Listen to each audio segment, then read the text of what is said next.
অনেক দিন পরে আয়না ঘরের মহারানী সন্ত্রাসী হাসিনার কথা মনে হয়ে গেল।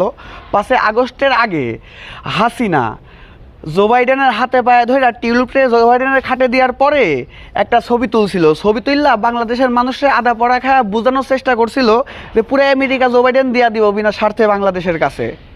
কিন্তু বাংলাদেশের মানুষ তো আওয়ামী লীগের মতো তো মুদির মুদ খায়া রাজনীতি করে না। বাংলাদেশের মানুষের মাথায় মাল আছে, তাই 5 আগস্ট ঘটাইছে। অনেক দিন পরে সেই কথা মনে হওয়ার কারণ আজকে ইউনূস স্যার লন্ডনে গেছে বাংলাদেশের বিষয়ে ইম্পর্টেন্ট কিছু মিটিং করতে।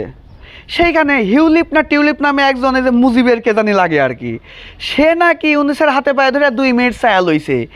এই নিউজ আওয়ামী লীগের কিছু হামলা কামলারা পাইয়া যা শুরু করছে, রাস্তায় বেরোনো তো সাহস নাই, ফেসবুকে ইউটিউবে যা শুরু করছে, ওরা নাকি একবারে বাংলাদেশ স্বাধীন করে ফেলাইছে, তাও আবার মুদির গৌমূত্র খায়া।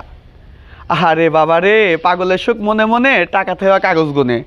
বাংলাদেশের জনগণ ওই ফাওয়ালাপার মুদির ক্যানভাস আর চলে না।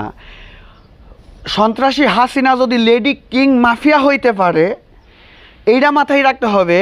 Doctor Yunus sir international gamer, যারে বাংলাদেশের মানুষ না, তারে পুরা পৃথিবীর মানুষ international king of the person হিসেবে জানে ডক্টর ইউনূস স্যারকে।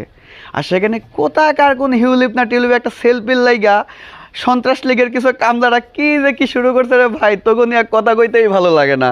তোকে তো মাথার থেকে ঝাইরা দিছিলাম, তোরা জামাত ইসলাম রে 17 বছর ক্ষমতায় আসতে দেস নাই। তোর বাপের লাশ 7 দিন পইরা থাকছে তোগরে পিতা নাকি জাতির পিতা। আরে আমগো জাতির পিতা ইব্রাহিম আলাইহিসসালাম, তোগো মতো কোনো হদনা মদনা না, ঠিক আছে?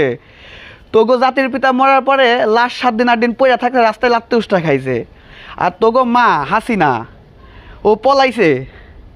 মনে কর 50 বছর 100 বছর তপস্যা কর, তারপরে ভাবি চিনি দেখা যাবি রে ভাই। ভালো থাকিস, সালামু আলাইকুম।